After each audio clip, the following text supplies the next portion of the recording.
Dans son cubicule, de l'aube au crépuscule, John prend son temps qu'il ne calcule pas.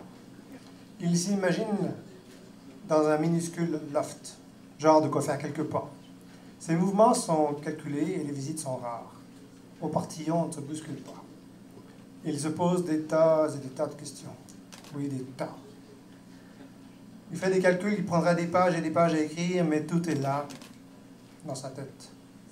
Toutes les formules, sans aucun plagiat. Les copier-coller font pourtant légion ou pas, pour être reformulés 100 fois. Soudain, il s'est levé pour répondre à Al qui frappa à son semblant de porte. Al lui demandait combien de cubicules pouvait tenir dans un loft. Question tout à la fois soft et un peu hâte qui lui fit remuer ses mandibules. John n'était pas sûr d'avoir le temps qui ne semblait pas le même dans son système, comme un fromage sous une cloche de verre.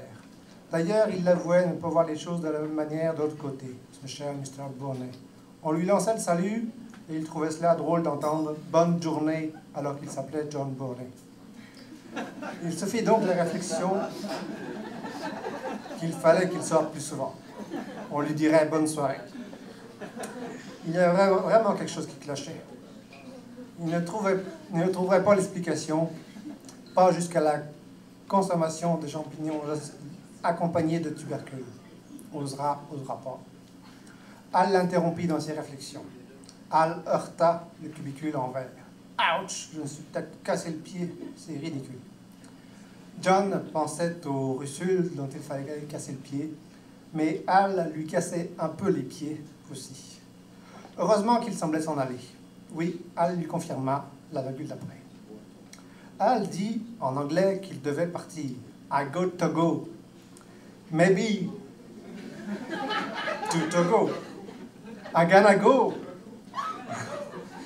Go somewhere. J'ai besoin de me faire du fric. Je vais en Afrique, dans un coin reculé, avant d'être bien sur les rotules ici. John salua l'hurluberlu en se disant que franchement, c'en était assez de tous ces bruits de couloir. Il faudrait que Dumont il aille voir. John irait vers le crépuscule, hors du cubicule, explorer à nouveau le monde, tel un solitaire, en se gardant de tomber sous la férule de qui que ce soit, tel un aventurier que rien n'accumule, sinon des connaissances, des expériences, full d'expériences, full de connaissances.